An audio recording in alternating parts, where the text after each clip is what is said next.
कि ये financial year 2026-27 के एंड तक 500 से ज्यादा heavy duty electric trucks deploy किए जाएंगे और अगले 2 से 3 सालों में टारगेट है 1500 इलेक्ट्रिक ट्रक्स का नेटवर्क बनाने। लेकिन सबसे इंटरेस्टिंग अनाउंसमेंट कुछ और ही थी। सोचो आप गुजरात में एक मैन्युफैक्चरिंग कंपनी चला रहे हो। हर दिन टन्स में raw material factories, warehouses, ports और प्रोसेसिंग प्लांट्स के बीच ट्रांसपोर्ट होते हैं। चाहे आप कॉपर बना रहे हो, केमिकल्स, स्टील या इंजीनियरिंग प्रोडक्ट्स, एक चीज़ के बिना बिजनेस चल ही नहीं सकता, रिलायबल लॉजिस्टिक्स। अब इमेजिन कीजिए, अगर ये हैवी ट्रक डीजल यूज़ किए बिना वही काम कर सके तो साथ ही फ्यूल कॉस्ट कम हो, मेंटेनेंस का खर्चा कम हो और कार्बन इमिशन भी रिड्यूस हो जाए। कुछ साल पहले तक ये सिर्फ एक फ्यूचर आइडिया लगता था, लेकिन आज ये रियलिटी बन चुका है। अक्टूबर 2025 में इंडिया ने गुजरात का पहला heavy duty electric फ्रीट corridor launch किया। बिलियन इलेक्ट्रिक मोबिलिटी यानी बिलियन ई ने हिंडल्को इंडस्ट्रीज के साथ पार्टनरशिप करके गुजरात के एक इम्पोर्टेंट इंडस्ट्रियल रूट पर heavy duty electric trucks deploy किया। ये प्रोजेक्ट सिर्फ डीजल ट्रक्स को इलेक्ट्रिक ट्रक से रिप्लेस करने का प्रोजेक्ट नहीं है। ये प्रूव करता है कि इलेक्ट्रिक ट्रक सिर्फ सिटी डिलीवरीज या पैसेंजर व्हीकल्स के लिए नहीं, बल्कि हैवी इंडस्ट्रीज के लिए भी प्रैक्टिकल हो सकता है। बिजनेस पॉइंट ऑफ व्यू से देखें तो ये सिर्फ ईवी की स्टोरी नहीं है, ये लॉजिस्टिक को स्मार्टर, एफिशिएंट और फ्यूचर रेडी बनाने की स्टोरी है। तो आखिर गुजरात का ये इलेक्ट्रिक फ्रीट कॉरिडोर क्या है और इंडस्ट्री एक्सपर्ट्स इस इंडिया के लॉजिस्टिक सेक्टर के लिए इतना इम्पोर्टेंट क्यों मान रहे हैं, चलिए समझते हैं। तो आखिर गुजरात का ये इलेक्ट्रिक फ्रीट कॉरिडोर क्या है और इंडस्ट्रीज एक्सपर्ट इसे इंडिया के लॉजिस्टिक सेक्टर के लिए इतना इम्पोर्टेंट क्यों मान रहे हैं, चलिए समझते हैं। Gujarat heavy duty electric फ्रीट corridor क्या है? ये कॉरिडोर एक 160 किलोमीटर इंडस्ट्रियल ट्रांसपोर्ट रूट है जो दहेज और असोस को कनेक्ट करता है। अब 160 किलोमीटर सुनकर शायद आपको लगे कि डिस्टेंस ज्यादा नहीं है, लेकिन इस कॉरिडोर की असली स्ट्रेंथ उसकी लेंथ नहीं बल्कि उस रूट पर होने वाली इंडस्ट्रियल एक्टिविटी है। ये रूट हिंडल्को के 2 मेजर फैसिलिटीज को कनेक्ट करता है। एक साइड है दहेज जहाँ हिंडल्को का बिरला कॉपर स्मेल्टर है, दूसरी साइड है असोस जहाँ copper continuous cast rod plant located है। हर दिन इन दोनों प्लांट्स के बीच रॉ मटेरियल्स और फाइनिश प्रोडक्ट्स ट्रांसपोर्ट होते हैं और क्योंकि ट्रक्स हर रोज ऑलमोस्ट सेम रूट पर ट्रैवल करते हैं, कंपनीज चार्जिंग,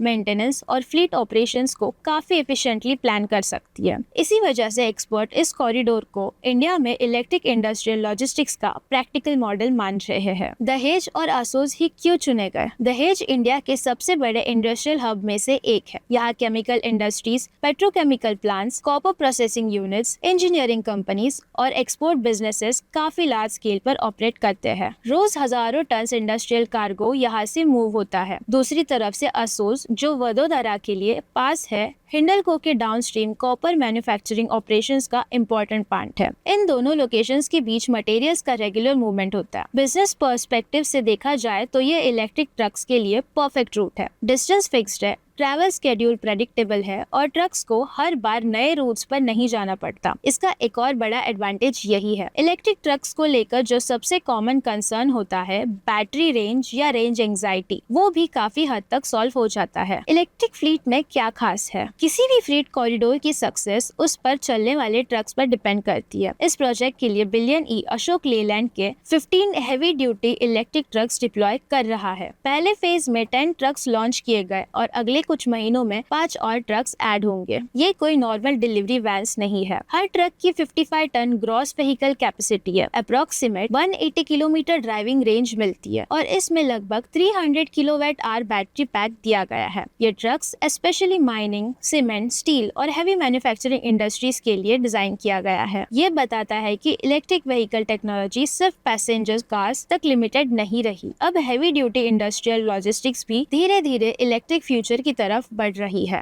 ये प्रोजेक्ट इतना अलग क्यों है? इंडिया में इलेक्ट्रिक बसेस आ चुकी है, पैसेंजर ईवीज भी काफी पॉपुलर हो रही है, ई कॉमर्स कंपनीज भी लास्ट माइल डिलीवरीज के लिए इलेक्ट्रिक व्हीकल्स यूज कर रहा है, लेकिन हैवी ड्यूटी फ्राइट ट्रांसपोर्ट को इलेक्ट्रीफाई करना सबसे बड़ा डिफिकल्ट चैलेंज माना जाता है। रीजन सिंपल है, हैवी ट्रक्स ज्यादा लोड लेते हैं, लॉन्ग आवर्स ऑपरेट करते हैं और अगर ट्रक रुक गया तो बिजनेस भी रुक जाता है। इसी वजह से इंडस्ट्रीज डीजल से इलेक्ट्रिक शिफ्ट करने में थोड़ा हेसिटेट थी, लेकिन गुजरात का ये प्रोजेक्ट एक नया अप्रोच दिखाता है। यही सिर्फ ट्रक डिप्लॉयज नहीं किया गया। एक कंप्लीट लॉजिस्टिक इकोसिस्टम बनाया गया है। Electric trucks, dedicated charging infrastructure, fix industrial routes और बिलियन ई का E mobility as a service यानी ई मास मॉडल। मतलब कंपनी सिर्फ ट्रक्स प्रोवाइड नहीं करती, फ्लीट मैनेजमेंट, चार्जिंग और ऑपरेशंस भी मैनेज करती है। सिंपल लैंग्वेज में बोले, ये सिर्फ ईवी प्रोजेक्ट नहीं है, ये इंडस्ट्रियल लॉजिस्टिक्स का एक नया मॉडल है। और अगर ये मॉडल सक्सेसफुल होता है तो फ्यूचर में इंडिया के और भी मैन्युफैक्चरिंग क्लस्टर्स में ऐसे फ्राइट कॉरिडोर्स देखने को मिल सकते हैं। सबसे बड़ी चैलेंज कैसे सॉल्व हुई? इलेक्ट्रिक ट्रक्स की बात आती है तो सबसे पहला सवाल होता है चार्जिंग का क्या।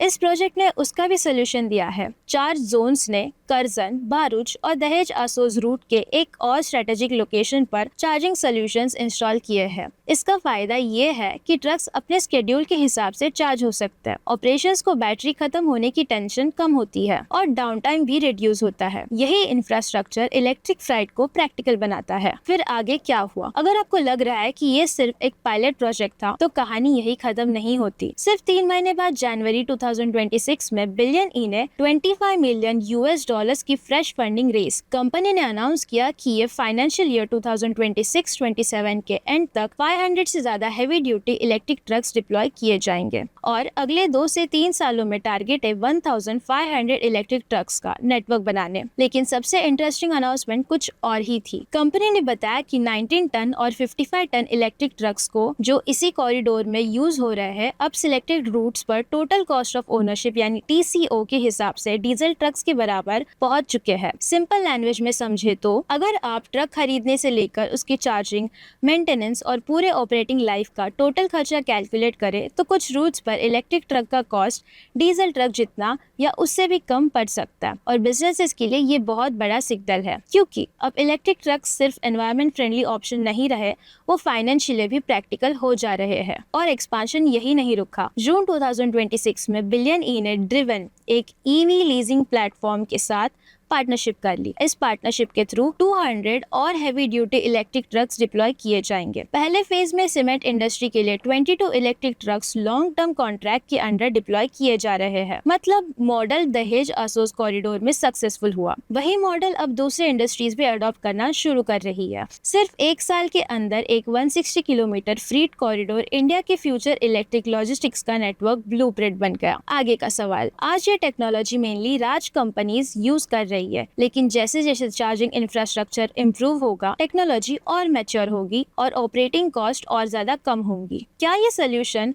SMEs और MSMEs के लिए भी प्रैक्टिकल बन जाएगा? क्या फ्यूचर में इंडस्ट्रियल क्लस्टर्स के बीच चलने वाले डीजल ट्रक्स धीरे धीरे इलेक्ट्रिक ट्रक से रिप्लेस होंगे? और सबसे इम्पोर्टेंट, अगर अगले 5 से 10 सालों में इलेक्ट्रिक फ्लीट इंडिया का न्यू नॉर्मल बन जाएगा तो क्या आपका बिजनेस उस चेंज के लिए रेडी होगा?